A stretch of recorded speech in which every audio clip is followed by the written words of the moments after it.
Et les femmes du peuple, où sont-elles dans l'histoire des chevaleresses? Loin des nobles dames, les femmes du peuple ont joué un rôle crucial et souvent au péril de leur vie. Quand une ville était assiégée, la guerre n'épargnait personne. Hommes, femmes et enfants se retrouvaient piégés et la survie dépendait de la contribution de tous. Les femmes du peuple, souvent réduites au silence dans les chroniques masculines, étaient pourtant en première ligne et même sans armure.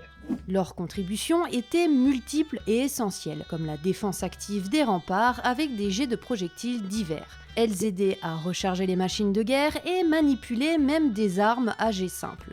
Elles apportaient également un soutien logistique et vital. Elles assuraient la préparation et la distribution de nourriture et d'eau, souvent sous les tirs ennemis. Elles soignaient les blessés et leur apportaient un soutien moral. Certaines d'entre elles passaient même les lignes ennemies pour faire parvenir ou récupérer des messages, tandis que certaines collectaient des informations sur les mouvements et faiblesses de l'ennemi.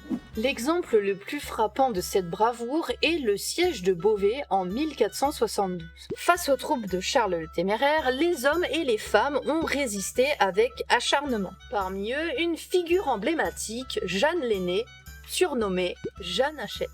Voyant un porte-étendard ennemi planter sa bannière sur les remparts, elle se serait alors jetée sur lui, une hache à la main. En fonction des versions, soit elle l'assomme ou soit elle le fait tomber par-dessus le rempart, galvanisant ainsi les défenseurs de Beauvais. Cet acte de bravoure a inspiré la ville entière à redoubler d'efforts, conduisant à la défaite des Bourguignons. Louis XI, impressionné, a même honoré Jeanne publiquement et a organisé des processions annuelles en son honneur, où les femmes marchaient devant les hommes. Elles étaient les piliers silencieux des défenses, des combattantes sans armure, dont le rôle a été absolument déterminant pour la survie des villes assiégées.